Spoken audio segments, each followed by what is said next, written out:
Hello, once again. I'm very privileged and honored to be here with you to share about the small interventions we are working on in terms of research and also engaging the local communities in terms of sustainable urban mobility, participatory planning, and also taking care of the vulnerable groups who also include women.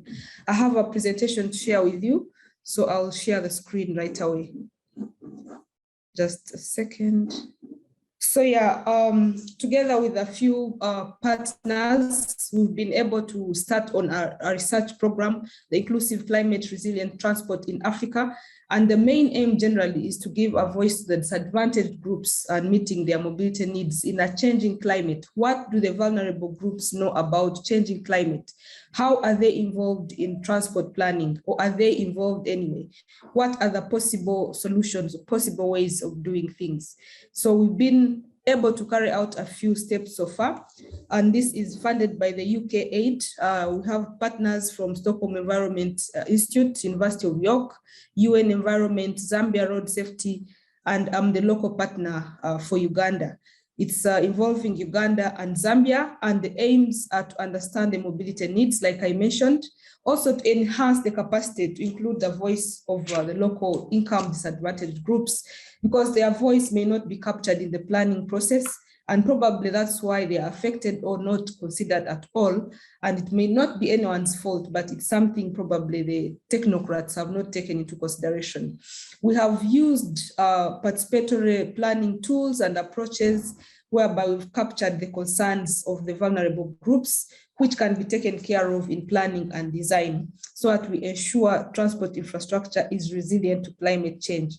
In fact, climate change is a terminology that most people, especially the vulnerable groups, do not relate with, and unfortunately, they are the most affected.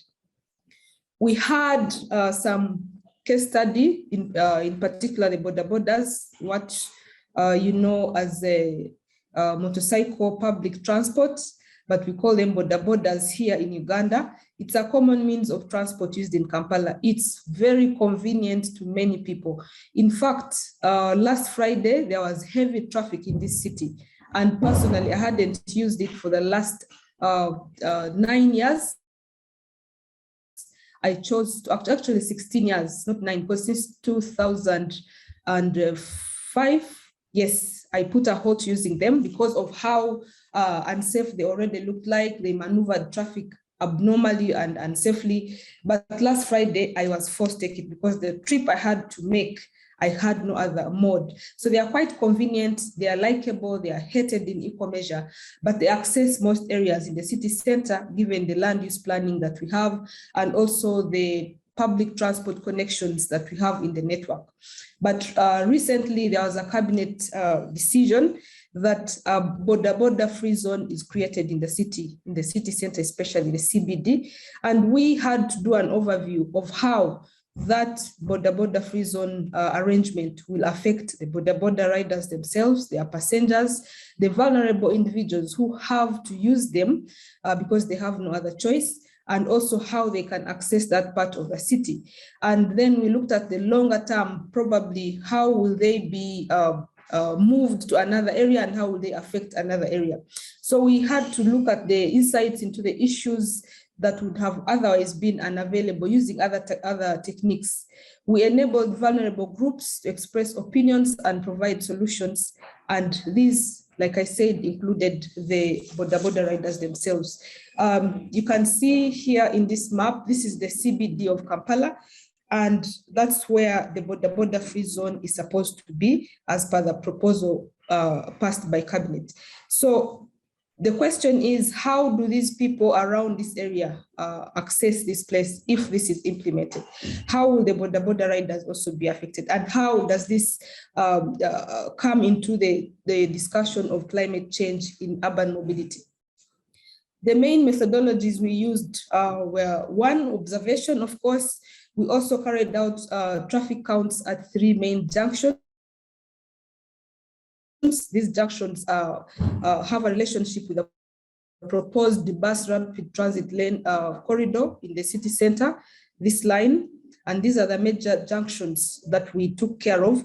They are quite hectic, especially at peak hours, and they have a heavy border traffic during the peak hours. And now with the curfew times being 7 p.m. daily, it means that they get even more busier and aggressive at those junctions, which poses as a threat to especially the non-motorized transport users, pedestrians and bicycle riders, but also the border riders themselves. They are also quite old and they pollute heavily. One can easily observe. So we carried out the counts, 594 border hubs that we call the stages, and we also counted 12,144 members, and total traffic was 21,236 entering the central business district. That is something huge. It's a consideration for maybe thinking of higher carrying capacity vehicles, but also this mode of transport, speaking resilience, is about livelihoods. So this is something that also has to be catered for in consideration of also their road safety. We did on-street interviews, and you may ask why we had 103 females and 276 males, but there were quite less females willing to give information, willing to stop and share, and men were more comfortable with the sharing of the information. But still, we were seeing as if there were not so many females using that mode at that time. We did also participatory planning, rather mapping, with 165 persons who participated, and they represented the disadvantaged groups who actually enabled us to capture the knowledge of the challenges they faced and they experienced on a daily during their trips. The fourth method that we used was the digital storytelling, whereby you had to attach a camera and move with these people from their origin of their trip to their destination and experiences along that journey. So they were telling their own stories. Later on, I'll share one of the videos, which might actually be very touching, but it tells that this mode of transport is something to study about further and guide in climate resilient direction. We had also the Delphi panel of experts, and we interviewed 17 transport planners through this method and the representatives of the disadvantaged groups, whereby we sought to identify areas of consensus on climate risk and transport resilience. So in our assessment, we think that this study provided a good opportunity for people to voice their views, and the methods used were quite easy, and people were freely expressing their views and how they would like transport to be improved for them as vulnerable groups. We realized that almost all of them have never been involved in any transport planning discussions. They have not been talked about safety, and they almost know nothing or are less concerned, are not concerned at all about climate change. So it was a new discussion in terms of their mobility and access needs.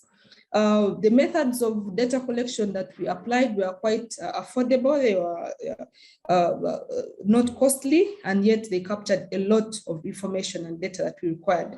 Most methods were quite easy, and we did not require so much training. We just met our interviewers for maybe 2 days or a day and a half, and that was enough for them to be able to carry out the surveys and the interviews.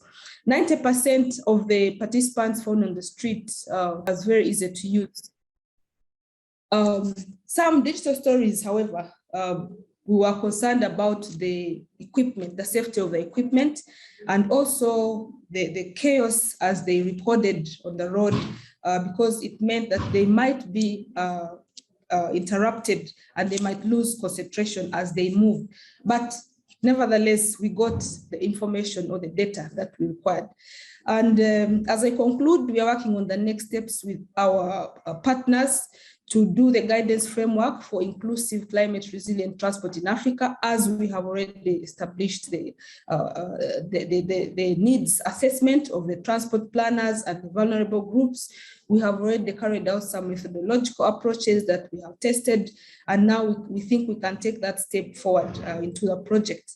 Training on guidance, framework, and tools, and then also start working on communication and dissemination activities to share the knowledge that we will have gathered in this study for urban mobility and climate resilience. Thank you very much. I'll now play this short video that will be food for thought for us. Thank you for your attention.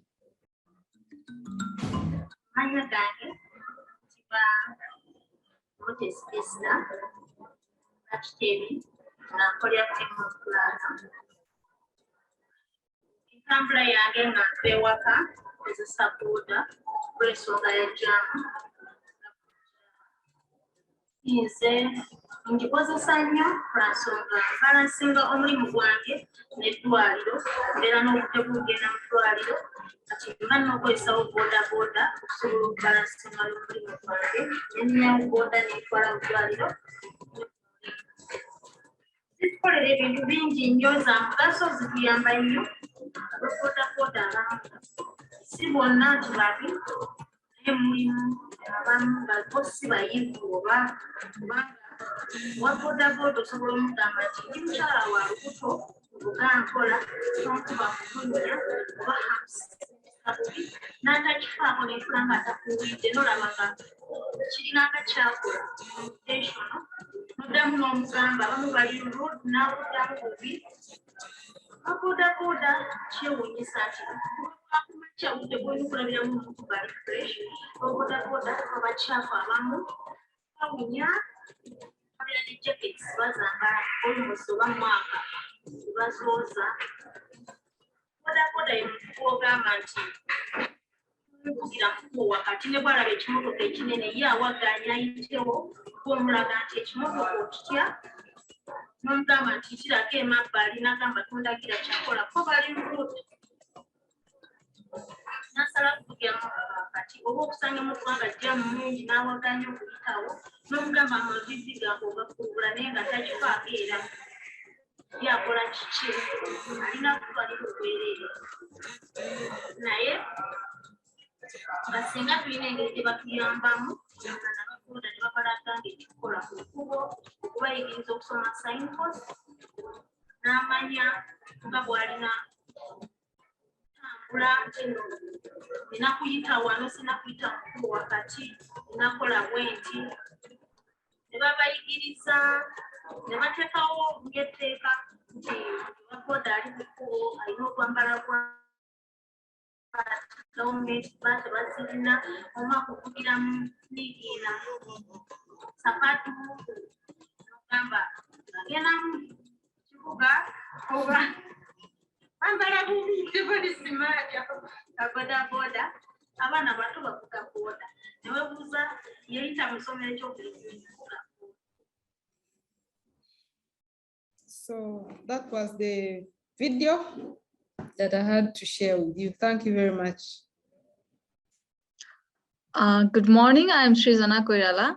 I am from Nepal, and I'm working as an urban planner at High-Tech Engineering Consultancy based in Nepal. And before that, I have worked as an architect at Government of Nepal for more than 5 years.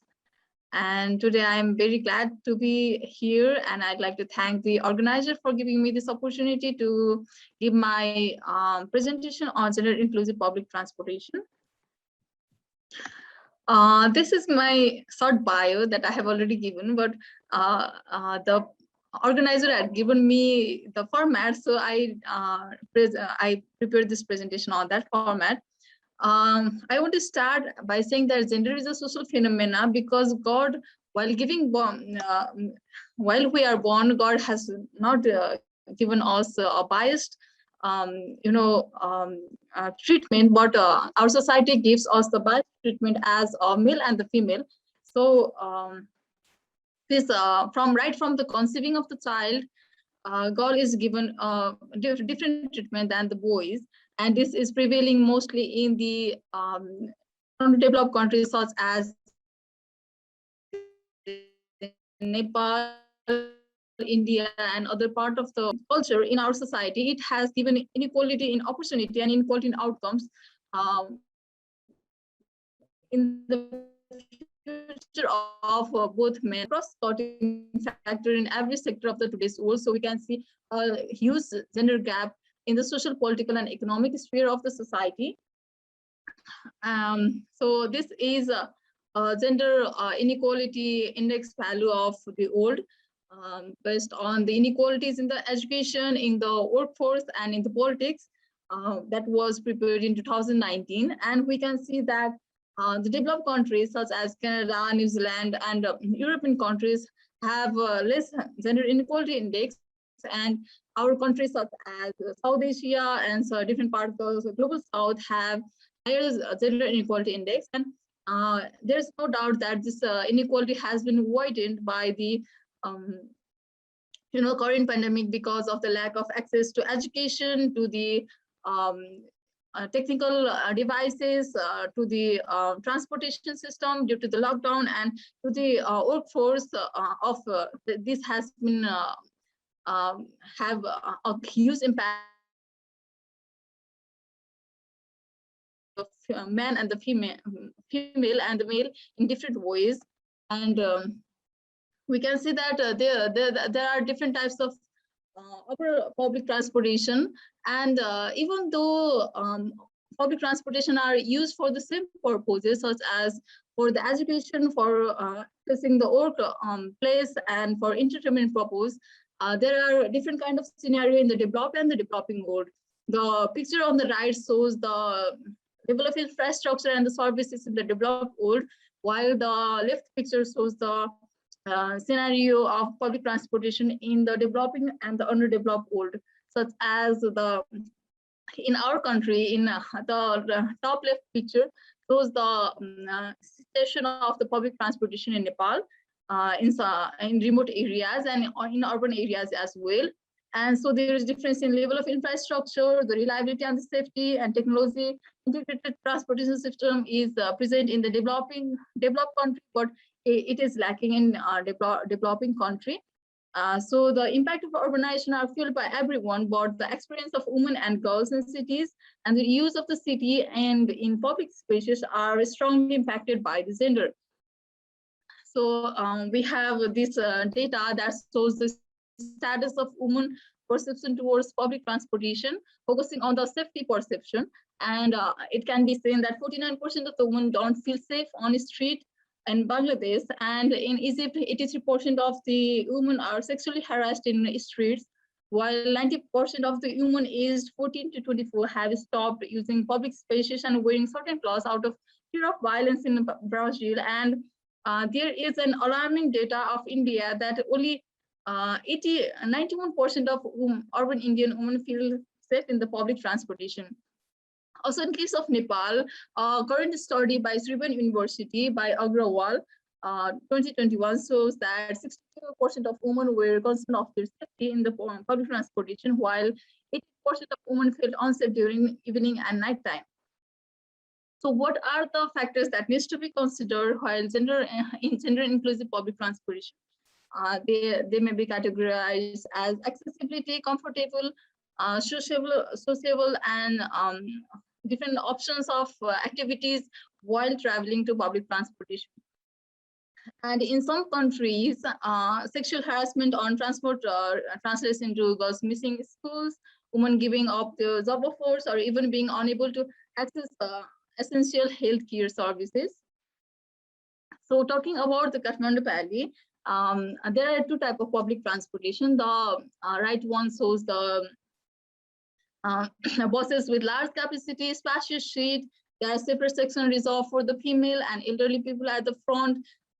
And there is a provision of GPS system that gives us idea about where we are present inside the bus. And there is a presence of CCTV cameras and TV with awareness program against harassment and advertisements related to gender equality. And the bus operators and drivers are also trained to be polite and gender sensitive. And the last picture on the bottom right is the electric vehicle that is mostly driven by the female. So even in my experience, I prefer traveling to these buses, waiting a few minutes for these buses rather than to travel through the situation of the pictures in the left side, you need to be very strong enough to push the other passenger or other waiting people so that you could get the seat. So it is a very unsafe and very chaotic environment to travel in public transportation in the type of the buses that are shown in the left side. So how can we address this gender inclusive public transportation through the urban planning and design? So have I categorized into three categories: the providing accessibility to public transport, designing of the transportation terminal, and vehicle and support design. So in case of accessibility to public transportation, we need to have lighting, visibility, signage, dedicated walking path, security, CCTV, and maintenance in the street, so that women can feel safe while traveling from home to work to home, or home to other areas such as entertainment, schools, etc., and back. Also, in urban planning, there is the saying that mixed land use planning is safest way, so that because it can provide different kinds of activities in a certain period of time, because it doesn't makes the place deserted even in the evening. There are different kinds of activities such as residential, commercial, institutional activities taking place in the evening, the afternoon, and the morning. And in case of designing of terminal, transportation terminal, similarly, security and CCTVs, lighting and visibility, public toilets, also breastfeeding areas for dedicated for women and accessible for differently able, helping increasing the safety of the place. Also, we can have vehicle and support designs such as security and CCTV cameras inside the vehicle that makes the woman feel safe, and also the person who is going to have the woman feel aware that someone is watching behind his activities. Also, there needs to be dedicated seats for women, spacious and seat and passages.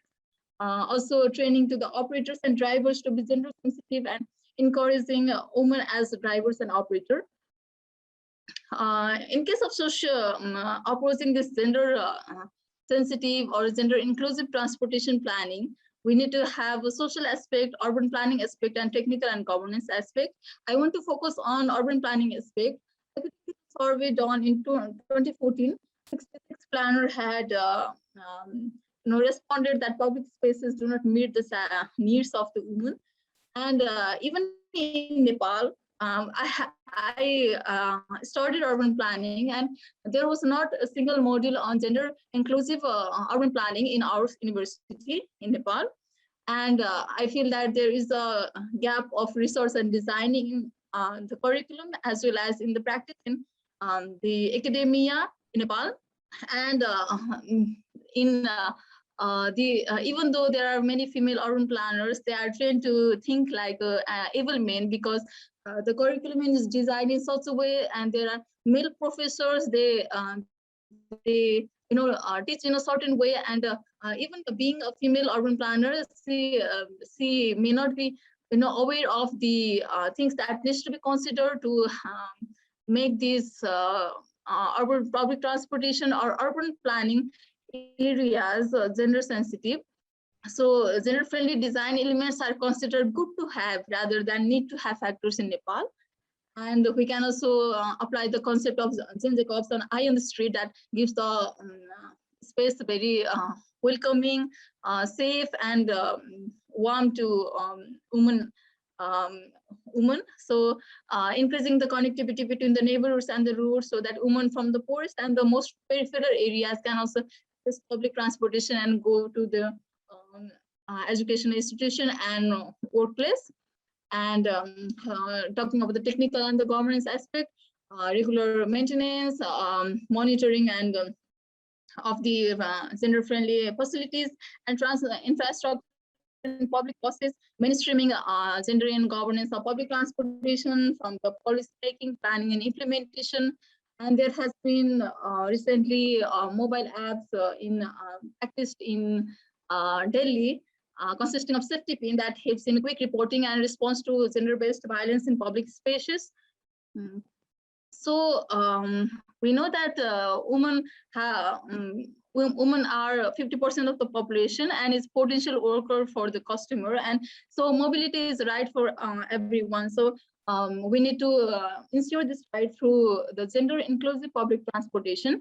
When public transport is unsafe, this compromise women's safety in getting to and from work, and this doesn't only impact women but also the productivity and social economic upliftment of whole society and the country.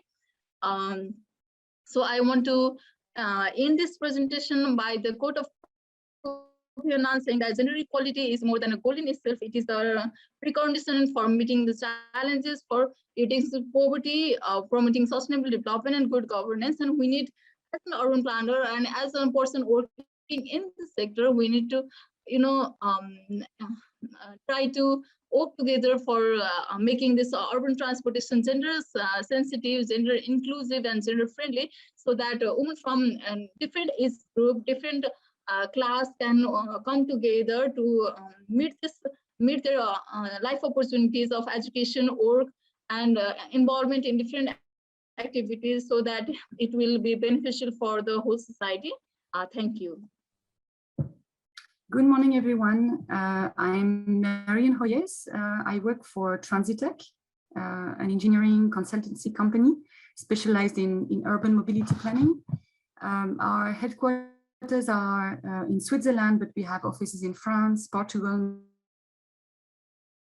Morocco, and we work in several sub-Saharan African countries.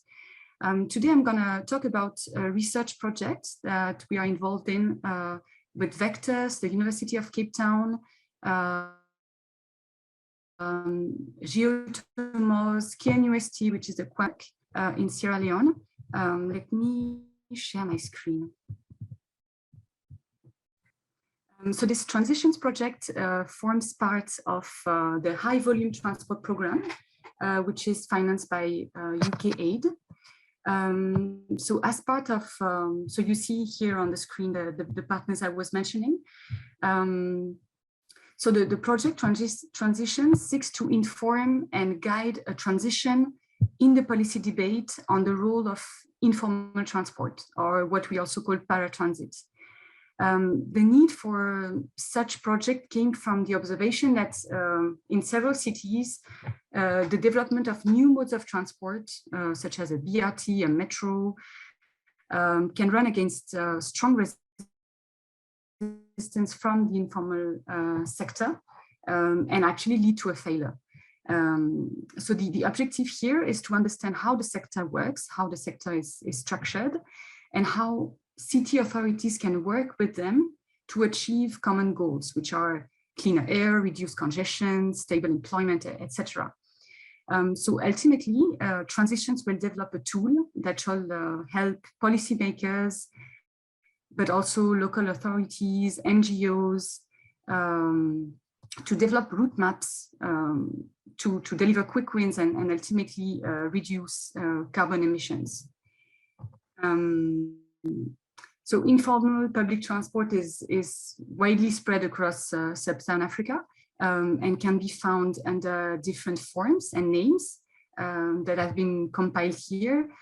So you see the chapas in Mozambique, the chochos in Ghana, matatus in Kenya, poda poda in Sierra Leone, danfo in Nigeria, dala dala in Tanzania, but they all refer to a form of informal transport, which can be semi-formal, fully formal, depending on the situation. So here I'm just going to share an interesting cycle that William has proposed. It's called a regulatory cycle, which explains how public transport can remain in its informality without able to formalize. So the first round mentioned a political pressure that forces operators to keep fares at a very low level. And this, in the context of a lack of competition, leads to inefficiencies and then a decline of public transport companies. So this creates a gap that gives space to smaller, self-regulated informal transport operators to come in. And this further creates a decline in the quality of service, which in turn forces public authorities to reduce the number of operators, reintroduce large public transport companies, and the cycle continues with the inefficiency that the monopole can create. So here is broadly the approach that transition is proposing. Research commences with a review of the current state of knowledge on informal transport. That is a stage that was conducted last year.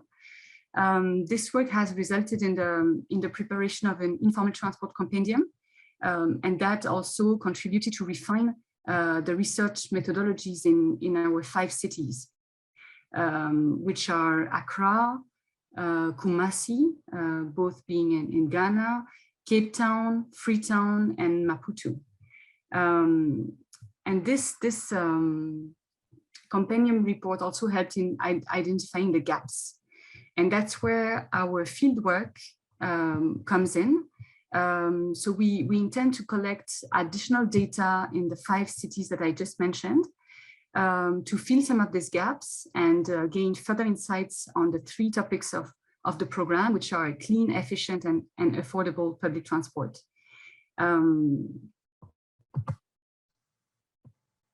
So finally, a roadmap is going to be designed to provide governments and international donor organizations with guidance and tools to better understand the sector and develop city-specific approaches to work with the informal transport operators.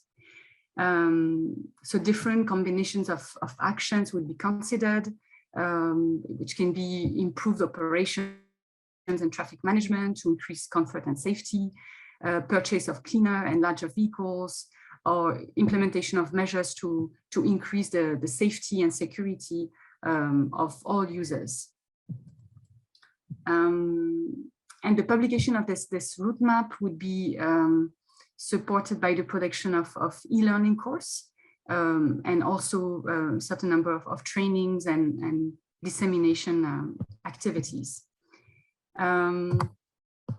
So as mentioned earlier, but maybe it's clearer here, our team is structured around Vectus, who is the project coordinator, and UCT, the University of Cape Town, who is the research coordinator and advisor, Jeff Turner, that some of you may know, who is involved in the organization of this session. He is the expert on the gender and social inclusion aspects. And we have Transitech as the research coordinator, and then city researchers in each of the 5 cities. So coming back to our activities, I would detail the first 2 phases, which are the literature review and the research fieldwork. The literature review has highlighted some very interesting things, such as, so we see on the map that South Africa, Ghana, Kenya have received the most research attention in the literature that we reviewed. And finally, very little is known about fleet sizes, types, timings, but also information related to the sector itself, the business model, the socioeconomics dynamics, basically, of the sector.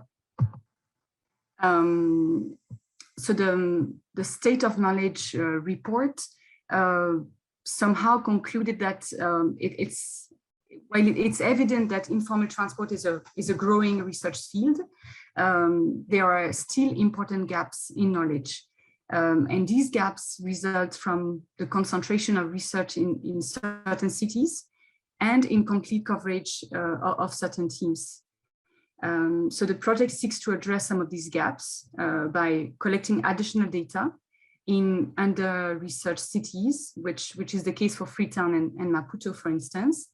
And we also look at understanding the role of informal public transport in enabling a transition to clean, efficient, and affordable transport networks. So just quickly, what do we mean by clean, affordable, efficient transport?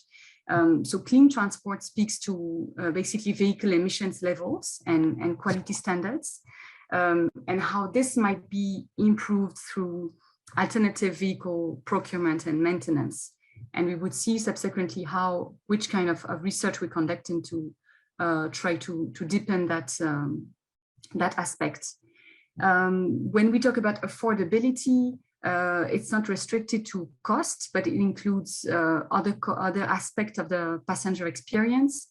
We'll look at the opinions, aspirations, and requirements of different categories of travelers, including investigation of passenger safety, gender, age disparities. And finally, when we talk about efficient, it's basically trying to understand what are the dominant business model and organizational model as well, and how can this one be improved.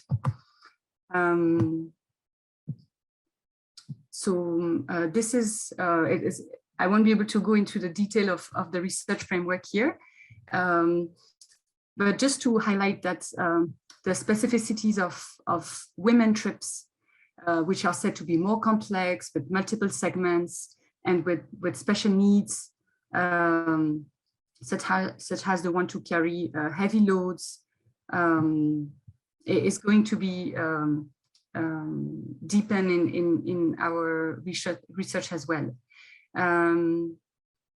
And especially all along the research activities, we're going to ensure that we collect data which is disaggregated between men, women, young, old, high income, low income, people with disabilities, so that we can do that further analysis. So here are the 3 types of surveys that we're currently conducting, and which are directly linked to our research themes. So the first one being the stakeholder interviews, second one being the passenger opinion survey, and third one, the fuel consumption survey, each one of them targeting one of the research team. So to go deeper into the efficiency theme, we are conducting semi-structured interviews with public officials in the 5 cities that I mentioned. So public officials in charge of planning, regulation, enforcement. We also interviewing representatives from the informal transport industry, the unions, executive, vehicle owners, drivers, but also other private stakeholders, which includes the vehicle importers, the vehicle finance providers, the fuel importers or distributors. So here we seek to gain insight on how the sector is perceived, but also what are its internal dynamics and what are the avenues for improvement.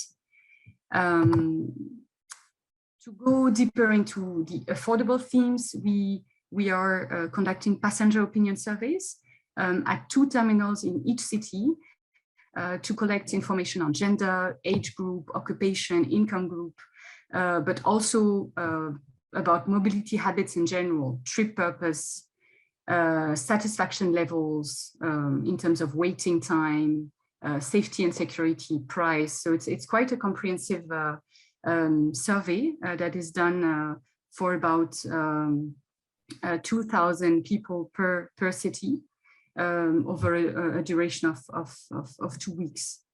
And our third type of survey is our fuel consumption survey under the clean topic. So it looks at tracking a sample of vehicles over several days to measure fuel consumption in relation to distance driven. So the number of kilometers is obtained from GPS trackers, which are installed in the vehicle. And to monitor the fuel levels, we've fitted fuel probes inside the fuel tank, which is directly linked to the GPS device. And we also conduct daily check-ins with drivers and to collect additional information on the number of kilometers driven, the total cost of fuel purchased. So this actually is a kind of, so we have the qualitative and quantitative approach that helps to compare data that is collected through the GPS tracker. So the next step for us will be to process and analyze the data and use it to shape the route map that I mentioned at the beginning of the presentation, and essentially make recommendations in terms of actions that cities need to take. So I'm aware that this was quite short and dense, but I would be happy to answer any questions or hear from similar research or experiences that you might want to share. Thank you very much. Bye-bye. Bye-bye. Bye-bye. Okay, thank you very much. I'm Azib Tesfaye. I'm going to present you a research conducted last year on inclusive transport, women's safety and security, participation, and job opportunity, which was conducted by Alert Engineering with a fund from the FID on the high volume transportation research, applied research program. So saying this, I'm going to share the presentation.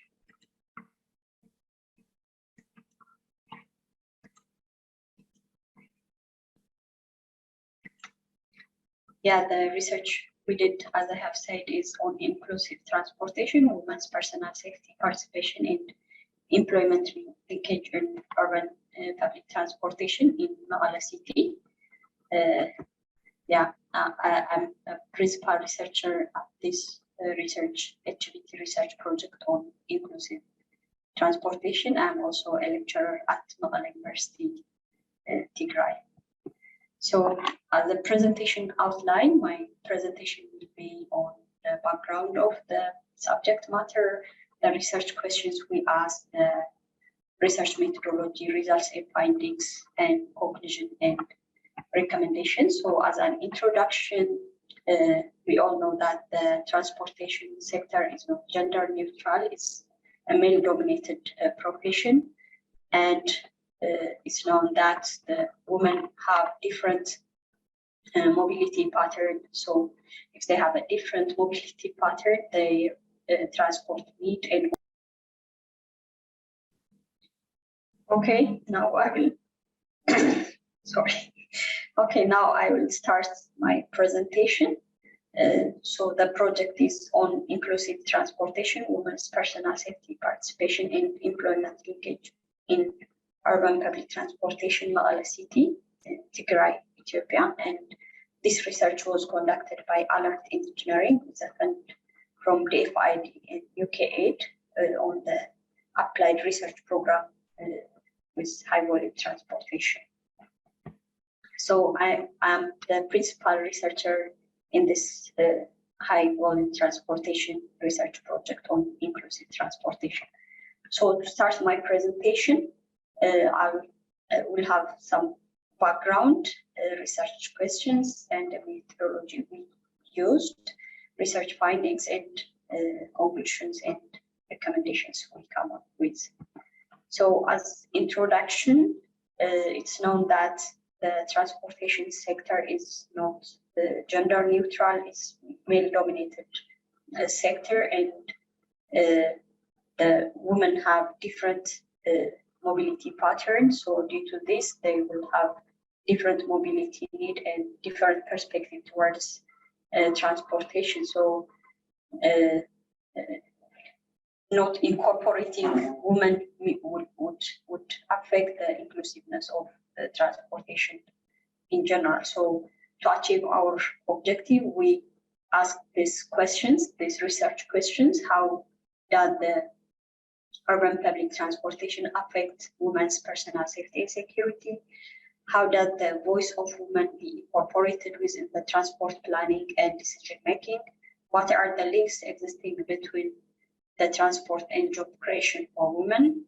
What policy strategies, tools are needed to enhance women's inclusiveness in the urban public transportation sector. And while asking these questions, we used both qualitative and quantitative research methodologies. So we used survey questionnaire as part of quantitative research methodology, and we did a desk review just to review a secondary data.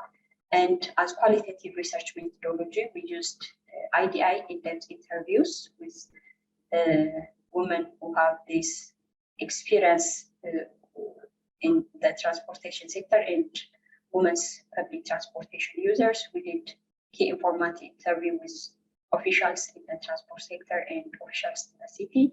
And we did also participant observation, an interesting approach to understand women's experiences while using public transportation, being with them, just observing what challenges and what situations they face while using public transportation. We actually couldn't conduct focus group discussion due to the crisis in Tigray, as you all know. And we got these results on women's personal safety and security in public transportation. So as we have seen from the results, we did a survey with 705 respondents. So the majority of them said that they use minibus taxis as a means of transportation, and this three-wheeled motorcycle locally called Bajaj. So they say that they prefer this mode of transportation due to its affordability, though they are not satisfied by the service, but use it since they don't have options. But still, they are not satisfied, and they face a lot of harassment while using public transportation. And most of the harassment they face is a verbal abuse or verbal harassment. And they say that there is an increase of tariff for women for just no reason, and they deny these transport providers deny giving access or giving this transport service for women because if they carry a child or if they carry some goods or if they are a pregnant woman, they don't let them to use the service. And a very shocking result we get is that 1 from 2 women from the respondents face different forms of sexual harassment while using urban public transportation. And one of the experiences we get from the in-depth interviewee was that she's a banker. She works at the bank, and the dressing code for her office is to wear dress. And one day while she tries to go to her house after work, and she rides a taxi, and there was a young male fellow passenger beside her, and in the middle of the way he sends his hand to her leg, and she was very shocked, and she shouted and she tried to defend herself. But the very surprising thing, the other fellow passengers couldn't help her. They even blamed her that as if it was her fault to wear such dress.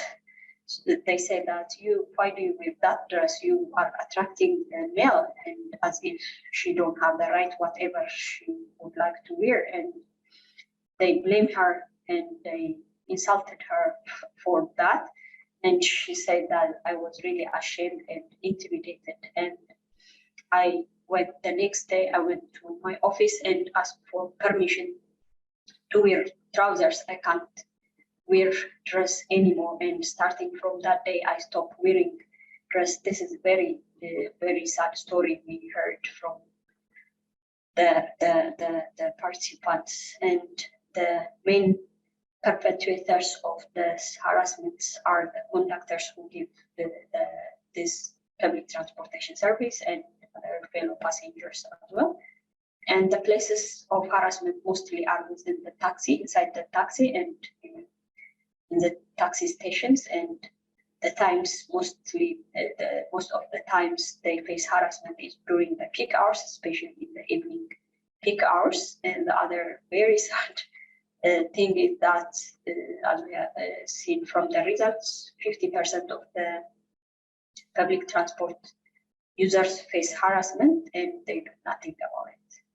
They don't report, and they do nothing, or they try to confront by themselves.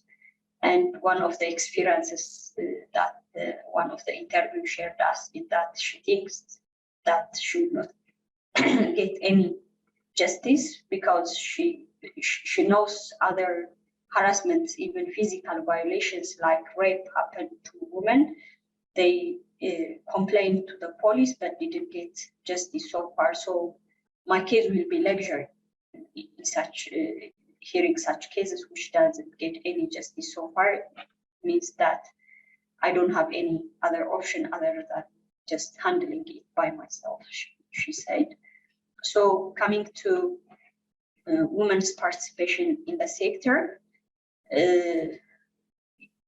it's a crucial thing to involve women in the transportation sector and in the planning and decision-making process, so that their needs, we said that they have a different need and different mobility patterns. So incorporating them would help to address their needs and to see their perspectives as well. So in this research context, participation means involving women transportation users, public transportation users, involving women in the regulatory body, and involving women in the leadership position as well. So we see from the results that women have this political representation at the city council and regional council level. This shows us there is a willingness from the higher level at the political level, but practically at the regulatory level or at the ground, it's quite different. Almost 97% of the respondents never participated in any planning and decision making in the transportation sector, and they recommend awareness creation, training, and giving incentives who are already involved in the sector could help to improve women's participation in transportation. And the other, as part of women's empowerment in the sector, is the job creation. Job creation for women in the transportation sector. And when we see the recruitment, these women who are already involved in the sector say that there is a support from their organization. There is the majority, 75% of them say that there is support within the sector, but this result that showed us there are so many women employees in the sector, and we observed also there are so many dropouts who were already employed, and their main reason is the cultural influence that believes this sector is meant to be for men. The other is the sector is not convenient for women, and there are also problems on the recruitment process. And one of the experiences we get from one employee in the sector is that there are 1,500 minibus taxi which give public transportation service in the city, and out of this 1,500 minibus taxis, there is only one female driver who shared us her experiences, her daily experiences in the sector. And she said that I face a lot of challenges and insults from different people. They say me that, don't you have any other job? Can't you do just any other job other than this? Don't you have children? Don't you have marriage to handle? Are you widow? Are you divorced? So they discourage me just not to work on this job. But she said that I'm still working, I'm still patient, and I also encourage other female to follow me. That's what the experience she shared us. And the working, we asked also the employees in the transportation sector, and the main challenge they face is the reason for leaving their organization was the lack of work-life balance, because they have other responsibilities as a female, as a woman. They have other responsibilities in their family, in their community. So they couldn't get time for their life, for their family. So they left the organization. The other reason was the harassment they face from their boss. So they also don't agree that there is an adequate skill development in the sector. So to see what policies and regulatory frameworks that could safeguard the women's employment, women's safety, and the job opportunity within the sector, is that as a federal level in Ethiopia, there is a transportation policy, and in the transportation policy, there is an objective that say that women should benefit from the sector, but specifically at city level, there is no any legislation that really focus on women's harassment on public transportation. And as a federal constitution, there is a constitution that say that women should be involved and consulted in any project which affects their life, and transportation really affects their life. So there are policies and legislations and frameworks, but you don't see them on ground. So the challenge is, and the problem is on enforcing those existing laws. So in conclusion, we see that there is a poor infrastructure, and there is no sensitive, there is no gender sensitive service provision. There is poor awareness towards women's rights by the general public, and particularly the women transport users themselves, and these cultural norms and values that it's okay just having facing such harassment and experiencing harassments daily is just like, okay, this is a very like uncommon norm, and it's a disadvantage for women transport users. And with regard to participation, there is lack of awareness on the end proficiency of women, and there are unwelcoming occupations, and there is a lack of participatory process in general. This cultural attitude towards the sector that thinks the engineering sector is thought to be like a profession for men, and specifically the transport sector, and the fear of harassment is also one of the challenges. They experience harassment while using the service, and they also fear that this might even be more if they are engaged within the sector. And there is also an uneven recruitment process. The recruitment process is not consistent, so this is also a challenge, and challenge of competition. They could be competitive for the sector, and this attitudinal problem that on women's capacities and effectiveness within the sector. And there is also a wage differences, especially in privately owned projects. Women are less paid even if they work as equal as that of men.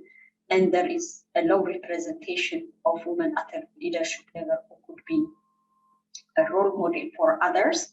And there is no conducive working environment, especially the work-life balance.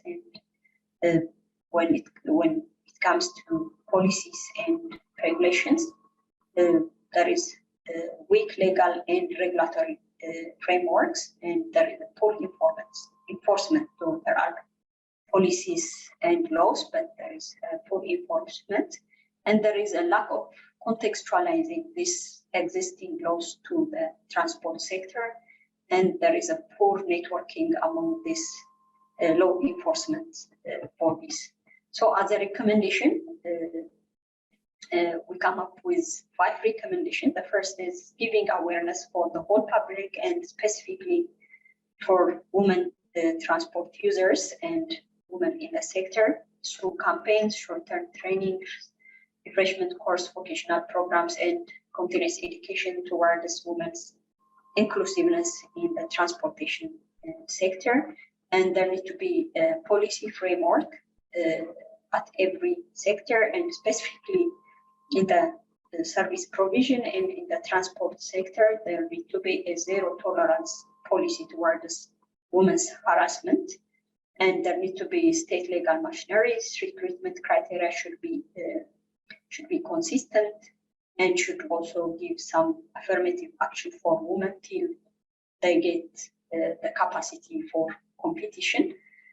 And there need to be strong institutions who follow up this if these laws are seriously being enforced, and there need to be clear procedures of reporting the harassments happening. The other is within the transportation sector, there need to be facilities specifically for women, and the working environment should be conducive for women. There need to be a work-life balance that the women should be understood. They shouldn't have to be considered as male. For example, if a woman gives birth, she only gets this maternal leave for 4 months, but after that she should work as a full worker, and the child should get a breastfeeding till 6 months at least, and after that adult should have more responsibility at her house. So how can she balance her life and the work? So such rules should be set to give her a better work-life balance, and there need to be segregated changing rooms, toilet, breastfeeding rooms, etc. And kindergarten and daycare service, transport service should also be incorporated as facilities in the transportation sector. The other is motivational incentives in the, for example, in the recruitment process, there need to be an affirmative action for women and wages and benefits for employed women to motivate them, to encourage them to stay in the sector. And the transportation sector should have a rule for employing more women. It could help that to minimize accidents, because we see so many reports that accidents happen by women are very few, and this also could help in minimizing harassments happening within the sector. The last recommendation given is that there need to be a digital technology, like a digital platform for reporting harassments, and this digital platform could also help in improving the participation of women in the planning process, especially. So finally, as research uptake and dissemination program, we plan to do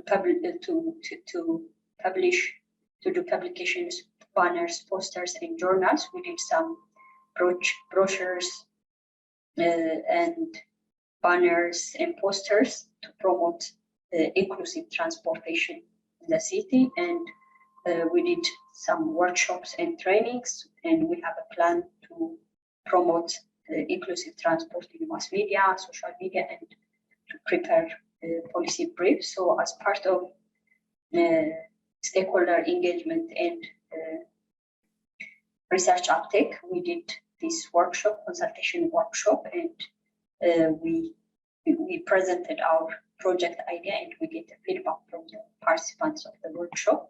And we did also trainings, especially to the enumerators, as part of training for data collection and as part of knowledge dissemination program.